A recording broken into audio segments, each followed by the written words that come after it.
So here we are at just before lunch on launch day in February, feeling good because the tank was tanked up. We knew the cutoff sensors were working, so we could have our weather brief to see that the weather was looking reasonable and go in and put on our pressure suits to get ready for launch.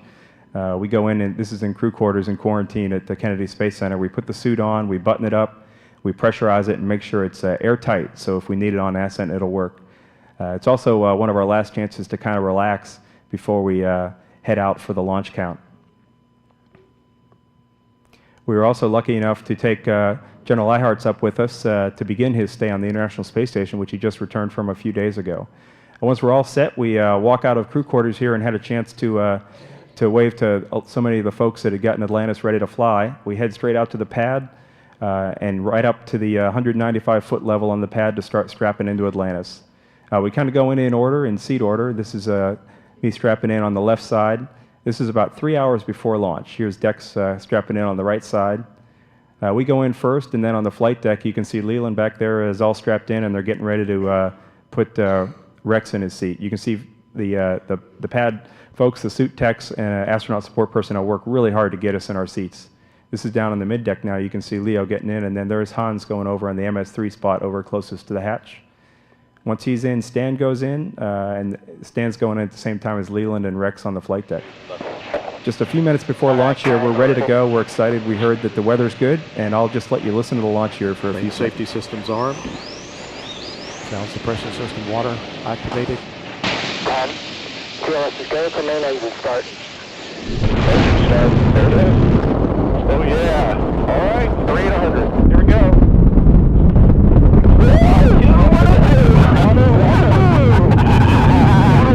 7 seconds, Steve. There's the roll. See it. Wow. Houston Atlantis, roll program. Oh, really? You can see the orbiter gets off the pad quickly, and it's exciting inside as it looks from the outside. We quickly accelerate going through the sound barrier. You can see the shock waves here right there as they go through the camera view. After just 2 minutes, we've used up the solid rocket boosters. We jettison them, and then here's a great view of Atlantis from that camera off that solid rocket booster pushing away. A minute or so later, we're up to about 10,000 miles an hour. We roll heads up, and you have a view of the Atlantic there in the background as we go up the east coast of the United States. 8.5 minutes, and we've gotten to the speed we need. We shut down the engines and jettison the external tank.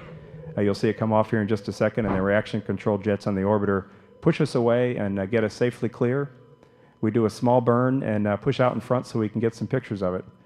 The glow you see is actually just the plasma around the orbiter since we're going 17,000 miles an hour, and we're still in just a little bit of the atmosphere here as we climb away.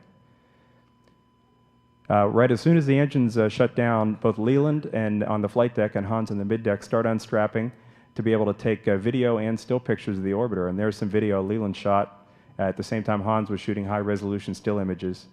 That's the last propellant venting out of the external tank as it heads for the Indian Ocean. Once safely on orbit, we start the job of converting the shuttle from a rocket ship into a spacecraft. An important part of that is getting the payload bay doors open. Once the doors are open, we can activate the shuttle's robotic arm, which we're going to use on flight day 2, the first full day in orbit, to grapple an inspection boom that we carried up on the side of the payload bay. And with it, we're going to scan all of the areas of the orbiter that see high temperatures on entry to make sure that the heat shield didn't sustain any damage. That's a sped up view of the boom maneuvering. This is a view out of one of the sensors on the end of that inspection boom as we sweep it across the orbiter, looking to make sure we didn't sustain any damage during launch. And there's a view out that camera looking at Hans, who's looking out the hatch window, making sure we're flying the arm correctly. Also on flight day 2, we began preparing for the first of our EVAs on space station. This is filling up the drink bags that we're going to use in the spacesuits. Flight day 3 is rendezvous day, and we start off the day about 40 miles behind the station, getting into the rendezvous checklist. Use the laptop computers and lots of other rendezvous tools and a series of burns to get us below the station. Here we are crossing the coast of Peru, just south of Lima, and getting ready to start the rendezvous pitch maneuver, which is a maneuver that allows the station crew to image the underside of the orbiter for any thermal protection system damage. Steve's at the controls here, and once this is complete, we fly out in front of the station, out to a distance of about 300 feet, and come down the velocity vector of the space station. This is a view of the space station rising in the aft window of the flight deck during the rendezvous pitch maneuver. And we see Rex using the handheld laser to measure range and range rate as we're approaching the station at an incredible speed of about 1/10 of a foot per second. The video here shows Steve at the controls and the closure rate that we actually see. In a moment here, we'll speed this up, and you can see the docking systems coming together. Steve is controlling the orbiter to a tolerance of about 3 inches on these two huge vehicles traveling at 17,000 miles per hour. We get contact and capture of the space station, and congratulations on a job well done to the commander for just a great job of flying. We got the hatches open, and Flight Day 3 was also Peggy's birthday. We brought her a big module for her birthday present. The inside of Node 2 is a big, beautiful, bright place.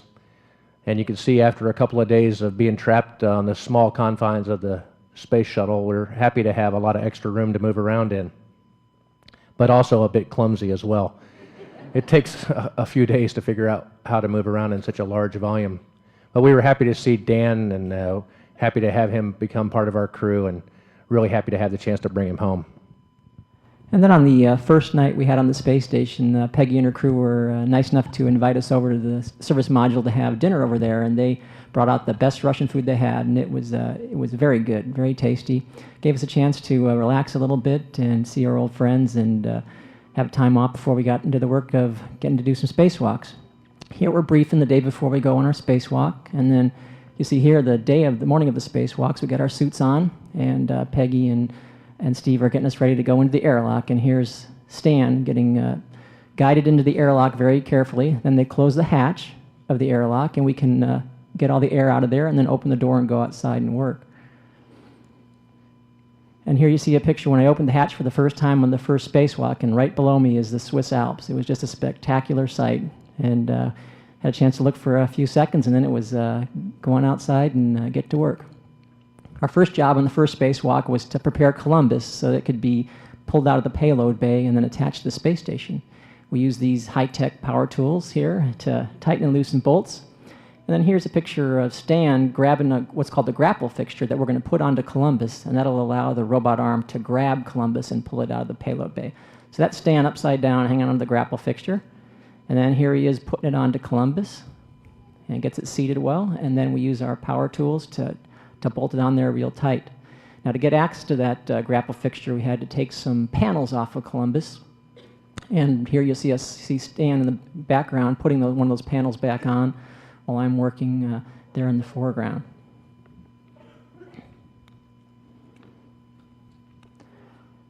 And here you see a view from our helmet cameras. We have cameras on the top of our helmets, and here we're going over Cape Cod, you can see down there in the distance.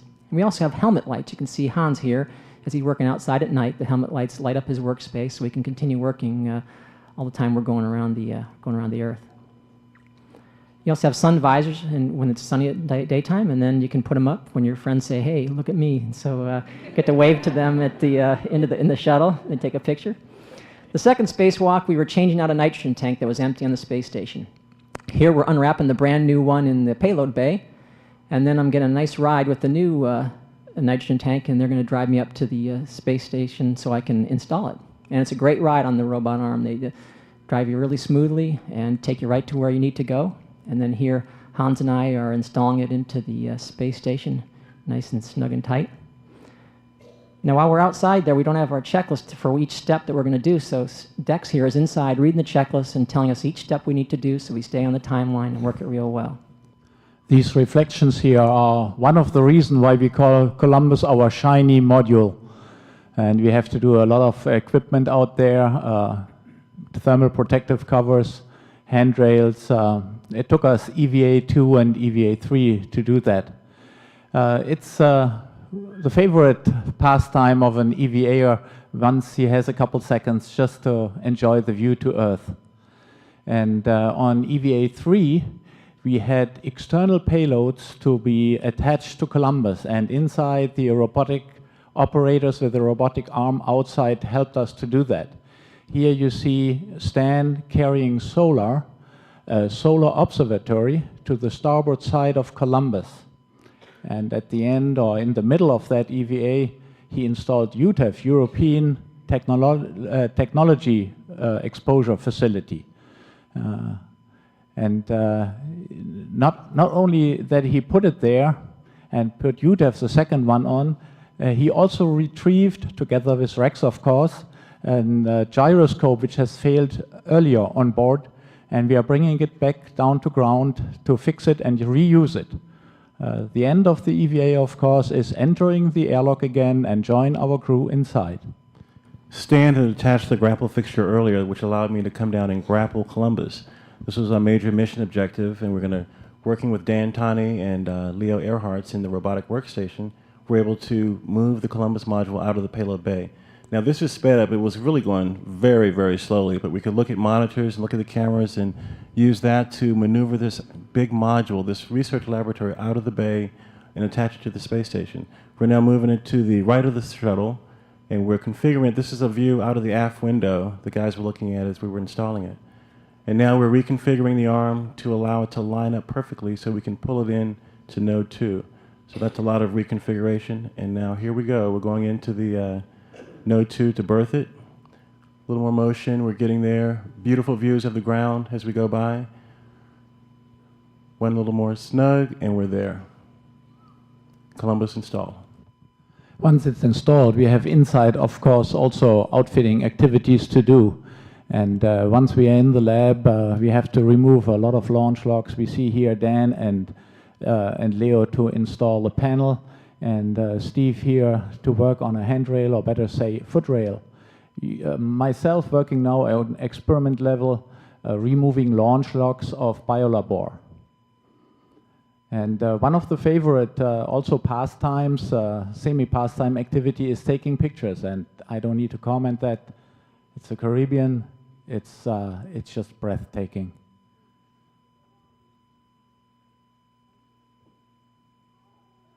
And it's important for us to get a good night's sleep. And here is Dan Tani doing just that. It's Rex. He uses some eye covers. We all are very relaxed and get a good night's sleep. Mine is shortly interrupted, as you see. And we have here Dex completely relaxed. And the last one, most important and most relaxed crew member, is our commander.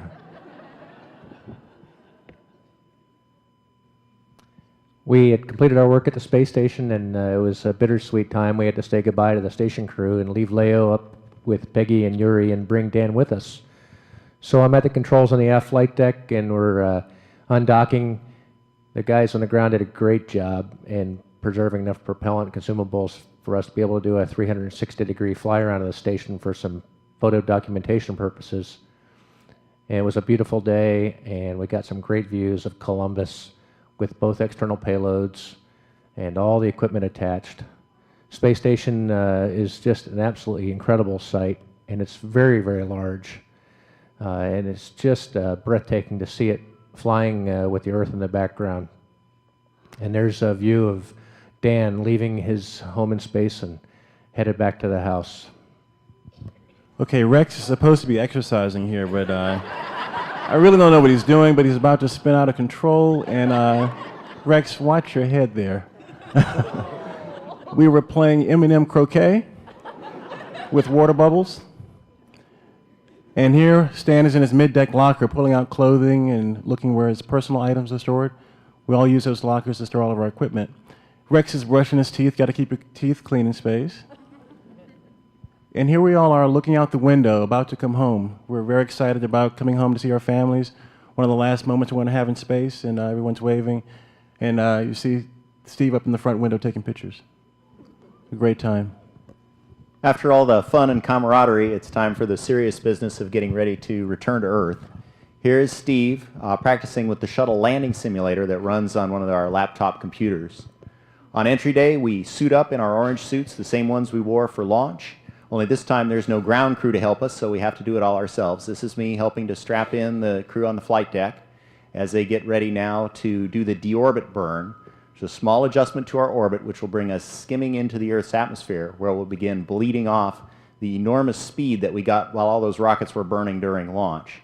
Then bring the shuttle speed down to a reasonable 200 knots for landing.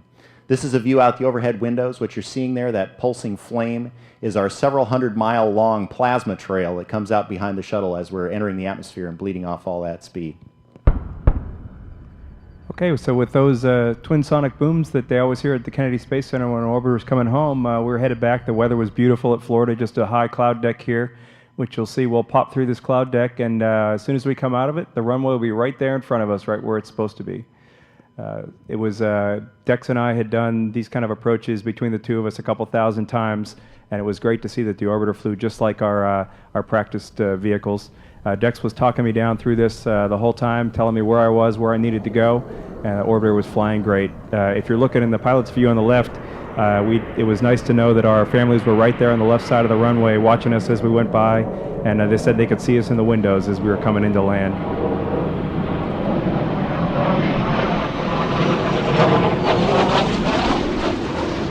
Coming into touchdown on runway 15 at the Kennedy Space Center, this was a great relief right about now. We knew we had it down safely, just a few more procedures to do, get the drag chute out, get it slowed down and stopped on center line, hopefully, eventually.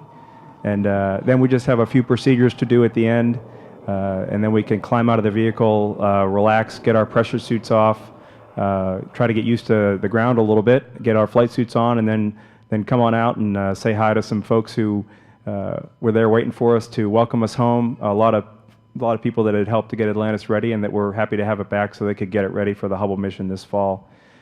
Something that was great for us was that we've been kind of trapped inside for 13 days, and it's really neat to get outside and look at the parts of Atlantis we hadn't seen when we were up there. Looked at the whole thermal protection system, the tiles, the RCC, and it looked just as good as when we launched. Dex and I get to look at where I landed. I did not land there, but that's where we ended up, which was nice.